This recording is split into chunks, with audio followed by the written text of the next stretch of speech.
और main technology में खेल क्या खेला है, जो अन्य मशीनों में आप देखोगे कि दो पत्थर के बीच में आप पाइप देखोगे, जो गोल सी पाइप होती है, रॉड लगी होती है, ब्लेड घूमी रहती है, तो वो चावल को ढकेलने का काम आता है। लेकिन क्या होता है, जब इस पत्थर से उस पाइप में चावल जाता है, तो पाइप में चावल गया तो जो चावल ब्लेड के नीचे आएगा उसको पीस देगा, और जब वो पाइप में माल भरेगा ट्रैक्टर पे कुछ ना कुछ परसेंटेज लोड भी बताएगा, तो हमने वो लोड और वो चावल का टूटने का परसेंटेज हमने खत्म कर दिया। 8 घंटा मशीन चलाता है, तो आप मानो जो भूसी टंकी में हो जाएगी वो तेल का खर्चा निकाल दोगे। मान लो भूसी भी नहीं ले रहा है तो मरी से मरी हाल में 7 से 8 हज़ार रुपया वो दिन भर का कमा सकता है। तो ये राइस मिल मशीन कैसे काम करती है, इन सारी चीज़ों की जानकारी लेने के लिए हम पहुंचे हैं विश्वकर्मा फाउंड्री वर्क्स में, अम्बेडकर नगर जिला में हूँ। तो स्वागत करते हैं हर्षित विश्वकर्मा जी का। सर नमस्कार और बहुत बहुत स्वागत एक बार फिर से स्क्रीन पे। नमस्ते भैया, नमस्ते हमारे किसान भाइयों, बहुत बहुत धन्यवाद आपका। दोबारा हमने आपका चेहरा देखा, आप दोबारा आए, बहुत बहुत धन्यवाद इसके लिए। देख सकते हैं इन चारों बगल जो है बड़ी बड़ी मशीनें हैं, राइस मिल मशीनें हैं, धान मिल, चावल मिल, जो भी बोले सब है। और यहाँ ट्रैक्टर से चलाई जाने वाली जो बड़ी बड़ी प्रोजेक्ट्स होते हैं उसको यहाँ बनाया जाता है। तो सर अभी किस किस तरह के आप राइस मिल रखे हैं वो थोड़ा सा हमारे दर्शकों को बताएं। जैसे कि आप ये देख रहे हैं टैंक मॉडल है। अच्छा, ये टैंक मॉडल इसमें भूसी टैंक में चली जाती है। इसमें एक बार धान डालेंगे, चावल एक बार में फ्रेश होकर निकल जाएगा। सारे मॉडल में लगभग अभी यही है कि एक बार धान डालेंगे, चावल एक बार में आपको फाइनल मिल जाएगा। और इसमें सर एकदम बिल्कुल केवल धान डालें और कहीं जमीन पे कुछ नहीं गिरेगा, सब ऑटोमेटिक, सब ऑटोमेटिक है। आप बोरा लगा देंगे, ब्रांड पॉलिश बोरे में भर जाएगा, वहाँ चावल आपका अलग निकल जाएगा, भूसी आपके टैंक में चली जाएगी। एकदम सिंपल और साधारण। इसके अलावा कौन सा और मॉडल है? इसका एक मॉडल देखिए ये है, ये इसमें भूसी बाहर किसान ले लेता है, जो वहाँ सामने खड़ा हुआ है, बलवान जिस पे लिखा हुआ है। जी जी। इसमें भी सेम चीज वही है, डाला मॉडल है, हाफ डाला मॉडल है। इसमें भूसी किसान ले लेता है। अच्छा, एक पीली वाली सर कलर केवल है कि ये नहीं, ये थोड़ी अलग है। अलग है। चलिए, जो आपने देखा है वो बलवान टैंक, थोड़ा अपग्रेडेड। चलिए इसके बारे में हम लोग नेक्स्ट वीडियो में बात कर लेंगे। अभी थोड़ी सी बात कर ले सर, चूंकि राइस मिल मशीनें जो बना रहे हैं आप, काफ़ी शानदार बना रहे हैं, लेकिन वो शानदार कैसे हैं एक साधारण आदमी नहीं समझ पाता है उन टेक्निकल चीज़ों को, जिसकी जानकारी उसको नहीं होती है। कुछ भी लोग सिखा पढ़ा देते हैं, वो समझ जाते हैं हाँ भैया, तो कैसे पहचानेंगे टेक्निकल चीज़ें वो क्या होनी चाहिए जो आपको देखना चाहिए? मशीन के पास आइए, मैं आपको टेक्निकल चीज़ें सारी बता देता हूँ। जी जी, ठीक है भैया। जैसे आप देख रहे हैं जी, शुरुआत देखते रहिए आप। 6 इंची चैनल की हिच है आपकी। अच्छा, ये हाँ। 5 इंची चैनल की चेची से पूरी, कहीं भी 2.5 इंच एंगल नहीं डाले हैं। अच्छा, अब आते हैं धीरे धीरे टेक्नोलॉजी पे। और पहले पॉलिशिंग स्टोन से शुरुआत करते हैं। ये आप देख रहे हैं कि आपने देखा एक पत्थर पुल्ली वो चला रही है, एक साइड आपका दबाव यहाँ है, एक साइड दबाव आपका यहाँ है। यहाँ पे मेन चीज क्या है, देखिए आप देखिए मेन चीज क्या है कि जो इस राइस मिल की जो ताकत है, जो सबसे ज्यादा लोड लेता है वो पॉलिशर लोड लेता है। अच्छा। तो इसको हमें बराबर दाब देना पड़ता है, दबाव एक यहाँ से खींच रहा है, एक यहाँ से खींच रहा है, जिससे आपका तनाव बराबर हो गया, जिससे वाइब्रेशन खत्म हो गई, ना के बराबर वाइब्रेशन हो गई।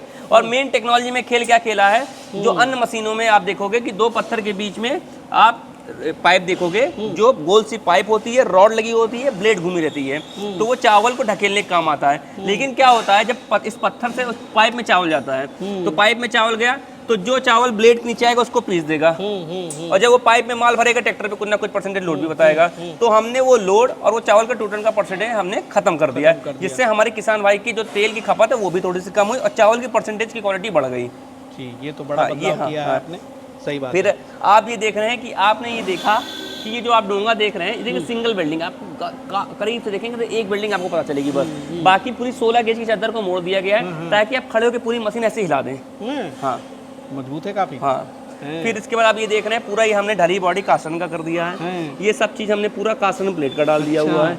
ठीक है। फिर ये जो हमारा डिस्कर है, ये हमने लगभग 8 इंची चौड़ा डिस्कर डाल दिया, जिससे धान की दराई बढ़िया हो, क्योंकि जितना फैल के गल्ला गिरेगा उतनी बढ़िया भूसी उठाएगी, उतनी बढ़िया फोड़ाई होगी। अच्छा। फिर उसके बाद आप आ जाइए, जो इससे जो अपग्रेडेड मॉडल में है, जो हमने क्या क्या इससे अधिक बदलाव किया है। जैसे आप देख रहे हैं ये छोटा सा, आप देखिए इसमें पंखा देखिए चद्दर का है। ठीक है, ये चद्दर का है।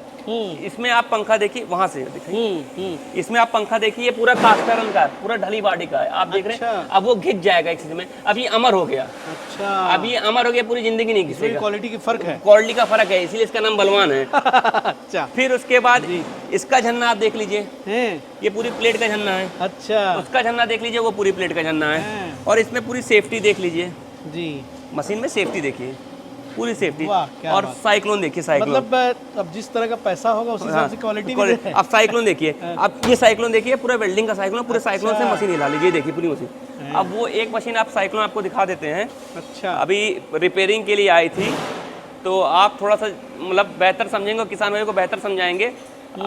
अभी साइक्लोन देखिए, ये पूरा पचक चुका है, 22 गेज चद्दर का, ये पुरानी, साइक्लोन भी पचक गया। पूरा साइक्लोन ही पचक गया। अरे, तो ये मतलब क्वालिटी ये का सब फर्क। क्वालिटी का फर्क है, सामने दिखाई दे रहा है। हाँ, तो भाई ये बॉडी, मजबूत बॉडी अगर बहुत चाहिए तो उसी हिसाब से आपको कस्टमाइज बनवाना पड़ेगा, जो कि यहाँ पे बनता है। लेकिन सर होता क्या है ना कि प्राइस भागती है तो लोग को लगता है कि सस्ता में मिले तो ज्यादा अच्छा, सस्ता उसी में क्वालिटी में समझौता कर देते हैं। और चीज वही है दोनों में, सब चीज क्वालिटी सेम है, बस थोड़ा मजबूत बना दी गई है, लाइफ थोड़ी बढ़ा दी गई है। अब आपने उसका टैंक देखे भी, आप जब उस पर आइएगा तो उसका टैंक भी दिखा देंगे। बाकी आपने साइक्लोन देख लिया, पंखा देख लिया, ये उस क्वालिटी के साथ में जाता है। सही बात है।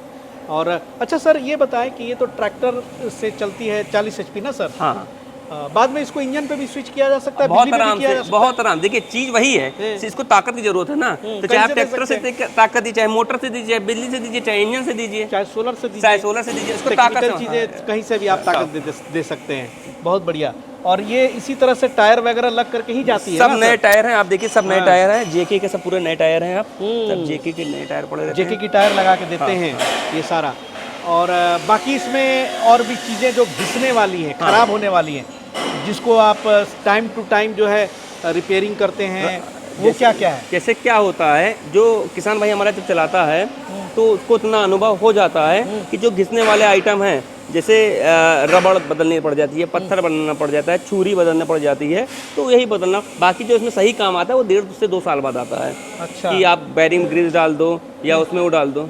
ओ 1.5 प्रति घंटा जो सर आपने प्रोडक्शन हमेशा बात करते हैं कि 600 किलो से लेके 1200 किलो तक। हाँ, तो भाई ये पूरा जो है 600 किलो से 1200 किलो डिपेंड्स अपॉन ट्रैक्टर की ताकत, पैडी मशीन की ताकत और पैडी की ताकत। हाँ, यानी कि धान अगर आपका नरम हुआ तो कम प्रोडक्शन आएगा, सूखा हुआ तो ज़्यादा आएगा। ज़्यादा आएगा, जाहिर सी ये बात है। नरम धान देखिए थोड़ा पॉलिशर पे लोड बैठाता है, सूखा धान फ्रीली चलता है, ट्रैक्टर में तेल कम भी होता है और बहुत अच्छा प्रोडक्शन देता है। अच्छा, हाँ, लेकिन नरम धान पे भी आपको 7-8 कुंटल गल्ला मिल जाएगा अगर ट्रैक्टर बढ़िया है, चलाने वाला अच्छा है। जी जी जी।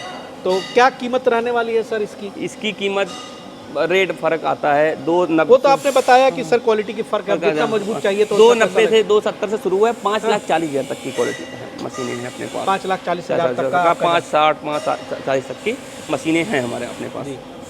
थोड़ा सा ये ज़रूर बताएं सर कि एक दिन में अगर आदमी सीज़न पर इसका इस्तेमाल करे, हाँ, तो कितना रोज मैं आपको बता प्रोडक्शन तक जाता दूं, मैं है? आपको बता दूं, अगर 8 घंटा मशीन चला रहा है, इन शॉर्ट में बता रहा हूँ, छोटे में संक्षिप्त में 8 घंटा मशीन चलाता है, तो आप मानो जो भूसी टंकी में हो जाएगी वो तेल का खर्चा निकाल दोगे, मान लो भूसी भी नहीं ले रहा है तो मरी से मरी हाल में 7 से 8 हज़ार रुपया वो दिन भर का कमा सकता है। क्योंकि भाई 1 घंटे में आप निकालोगे कम से कम मान के चलो 4 से 5-6 कुंटल आप पॉलिश निकालोगे। पॉलिश की रेट चलता है 12 से 13 रुपये, 14 रुपये। आप दिन भर में जितनी मशीन चलाओगे आप उतने को 12 से गुणा कर लोगे। जब 12 से गुणा कर लोगे तो आपको लगभग आ जाएगा पैसा लगभग आपका 16-17 हज़ार रुपये, जिसमें से आप 5,500-6 हज़ार रुपये आप ट्रैक्टर का खर्चा और लेबर्टी निकाल दोगे तो आपके पास तब भी खड़ा 10 से 12 हज़ार बचेगा। हम 2-4 हज़ार कॉस्ट एक्स्ट्रा मान लेते हैं। इस पे हमने एक बहुत अच्छा ब्रोशर बनाया हुआ है। अच्छा। किसान भाइयों को देखते हुए मैं अभी आपको वो दिखा दूंगा और आपको और अच्छे समझ में आएगा, डीपली समझ में आएगा। अच्छा, एक सवाल और सर आपसे कि चलिए हमने 100 किलो इसमें धान डाला, हाँ, तो थोड़ा सा ये हमारे किसान भाइयों को बता दें कि 100 किलो धान में जैसे ये मशीन जो है आपको ब्रान भी देती है, भूसी भी देती है और चावल भी देती है, तो कितना कितना प्राप्त होगा? 100 किलो आपने धान डाला जिसमें से 62 से 68 किलो आपका चावल निकल जाता है, क्योंकि धान के ऊपर आपका डिपेंडेंसी होती है, उसके अनुसार ही होता है। तो 62 से 68 आपका चावल हो गया, 12 से 14, 10 से 14 कह लीजिए आपका पॉलिश ब्रान हो गया, बाकी बचा आपका भूसी हो जाता है। मान लीजिए आप 65% मान लीजिए आप चावल मान लीजिए, 12% आप मान लीजिए पॉलिश या ब्रान, तो 65 और 12 आपका हो गया लगभग 79 हज़ार, 79%। 11 से 15% आप मान लो भूसी, बाकी 2% आपको धूल डस्ट माननी पड़ेगी, क्योंकि भाई कुछ परसेंट माल तो मशीन में रह जाता है स्टार्टिंग में। सही बात है, जो गर्दा वगैरह है उसकी तो कोई कीमत नहीं है। चलिए बहुत बढ़िया। और ये अम्बेडकर नगर में है विश्वकर्मा फाउंड्री वर्क्स, और यहाँ पर आएंगे तो इनसे भी मुलाकात होगी। और जो सारा जो देख रेख होता है यहाँ पर, तो भाई सीनियर व्यक्ति, इनके पिताजी को नमन है, जो भी अगर वो वीडियो देख रहे होंगे तो, क्योंकि आज उन्हीं का पुण्य प्रताप है, उन्हीं की विरासत है ये, जो कि आज 40 सालों से आगे बढ़ रही है लगातार लगातार बढ़ रही है। और एक बार ज़रूर मुझे लगता है कि आपको भी विजिट करना चाहिए, और जो विजिट करने के लिए आप नगर जिला में अलीगंज थाने में आए, अलीगंज कश्मीरिया चौराहे पे आए, हैं। कश्मीरिया चौराहा से NTPC बाईपास रोड गया है, जैसे उस रोड पे आएंगे 100 मीटर पे उनको फैक्ट्री दिख जाएगी। तो बहुत सारे टेक्निकल चीज़ों की सर ने जानकारी भी दी, कैसे आप कंपैरिजन कर सकते हैं दूसरे मशीनों से, कैसे बेहतर है। वीडियो में ये सारा बात आपने देखा, और मिलता हूँ अगले एपिसोड में फिर किसी नए चर्चा में हम इनके साथ फिर रूबरू होंगे। तब तक के लिए जय हिंद, जय भारत।